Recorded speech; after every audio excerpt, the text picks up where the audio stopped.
How do we imagine a future where gendered violence doesn't exist? Shouldn't everyone be allowed to practice their faith in peace? How is the way I dress any of your business? By the time I'd reached adolescence, I was so insecure that I was vulnerable to abusers. Muslim womanhood is linked with the ideas of submissiveness and subordination. Influencers saying that they would rather be dead than look like you. Men trolling you over and over online. Beauty is seen as our one goal.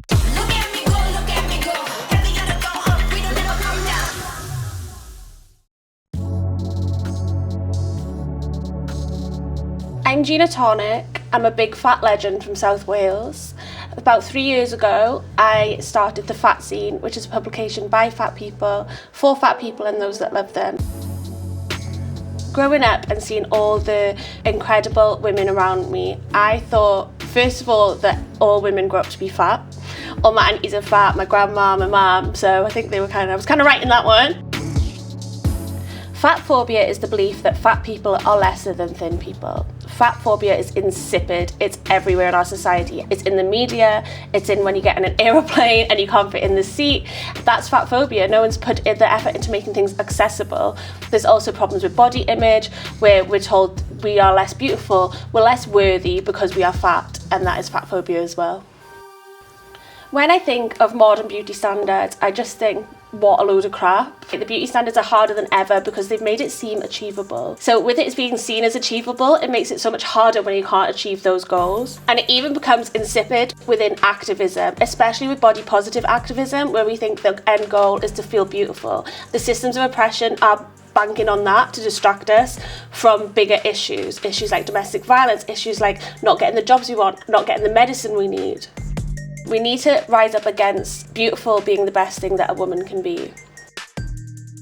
My earliest memory of having someone talk about the way that I look or my body was actually the first week and then the whole of year 7.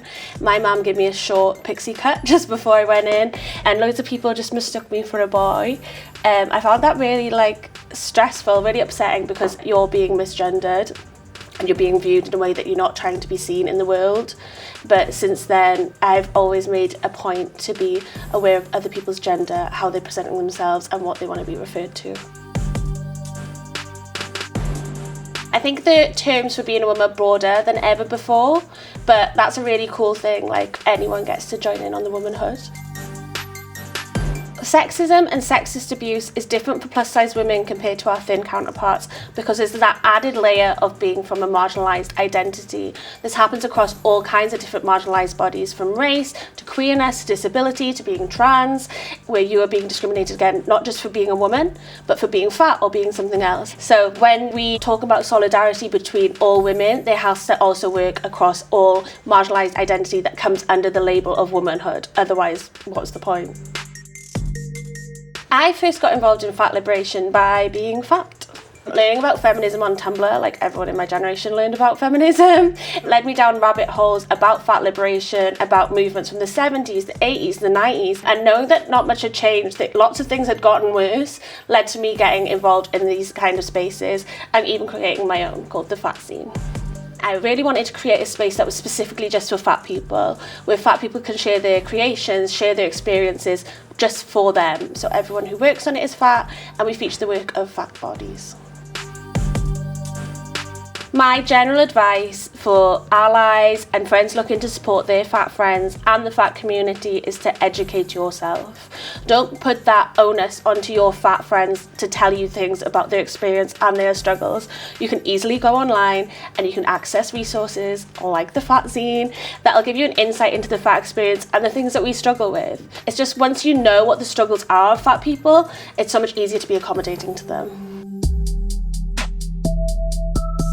My name's Mariam, I'm a journalist and author, and I'm from the UK. When I was young, looking at my mother, I saw a strong, independent, really fierce woman. And having grown up, that is my experience of what it is like to be a woman as well. But I don't think all women in my community were like that. I don't think all women in society are like that. Growing up, I did think all Muslim women were the same way. So that's beautiful for me to know personally. I think often when we talk about the policing of bodies, specifically Muslim women, we think about what's happening over there in Middle Eastern countries. We think of stoning and we think of like autocratic governments. We don't necessarily look more closer to home what's happening in the West. We don't look at how things like the burqa ban that were introduced in France in 2011 have had an impact on Muslim girls in terms of their education, in terms of workspace, and I would argue actually in its own very specific way, the West has quietly diminished a lot of Muslim women's rights. Gendered Islamophobia is Islamophobia mixed in with sexism and misogyny. It's as casual as, why do you wear a hijab? The assumption there is you're being forced to wear a hijab, but it could also be as drastic as someone pulling that hijab off of your head because they don't like the fact that you practice your faith and feel like it's a threat to them. I believe that the quieter version of gendered Islamophobia is more dangerous because it's this idea that you don't have intellect, you don't have autonomy, you don't have the right to your body, that they know better. That will always feel more threatening to me than an outright attack. My earliest memory of understanding how I was perceived was when I stood at a bus stop and a white man basically talked about me as if I wasn't there. He was talking about how stupid I looked. He was talking about how I probably couldn't speak English. And I did eventually turn around, even though I was a teenager, I did turn around and tell the man that I could understand everything that he said. It really showed me that his understanding of me and how I looked was that I was ignorant. I didn't know how to speak. I didn't know how to communicate for myself. And to him, that made it okay to basically stand there and talk about me in a demeaning way. The representation of Muslim women in our society is one that has consistently kept Muslim women in a very specific space, disenfranchised from politics, not able to take part in society. You know, there's no representation that will make someone feel empowered or heard. The breaking point for me was when David Cameron was reported to have said that Muslim women are traditionally submissive, and he compared that traditional submissiveness in line with the radicalization of Muslim men. And because of that specific thing, there was a whole backlash. However, that's the thing that triggered my book. It's not about the burqa. It was a way for Muslim women to talk back into this narrative that had been written about them, to write back into a space that they'd never been allowed to have a voice in. That's the thing that has pushed my activism. Writing, giving platform to other Muslim women to be their true selves, to be contradictory. If we're only seen as a monolith, we can't have rights. We can't have the choices that we want. And that's exactly what I was trying to tackle. Allyship is really interesting. Whilst bodily autonomy is a cornerstone of feminism, it doesn't seem to be when Muslim women are involved. The voices that are the loudest for movements like Me Too or the right to my body, they're the quietest when it comes to whether a Muslim woman should be allowed to dictate how she dresses her body. To be the best ally to Muslim women, you have to believe them at face value. You have to believe that they have the intellect to make the decisions. You have to believe that the way that they choose to dress their bodies is their choice. But you have to believe that they can still be an empowered person or woman with autonomy, even if their feminism or their practice of womanhood is different to yours.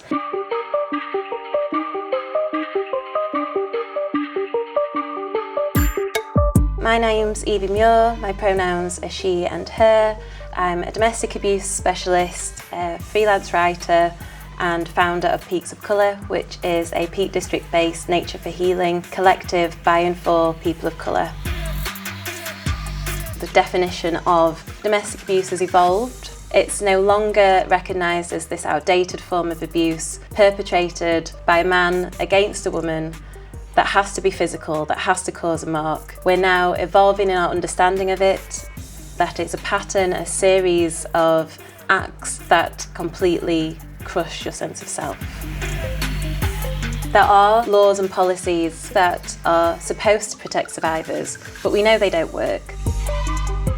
To say what a woman is an impossible. If we were to apply an intersectional lens to our understanding of gender and femininity and womanhood, there is no one way of experiencing this, because there's no one way of experiencing life. And I don't think that's a bad thing.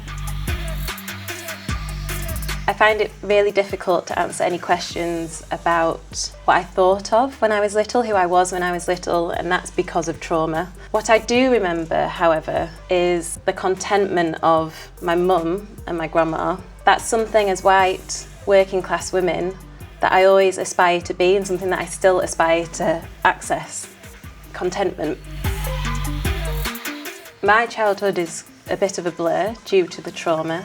Despite all of that, what sticks in my mind is the racism that I experienced from white girls who were meant to be my peers, meant to be my friends, who had internalised and were regurgitating racism from the age of 4 up.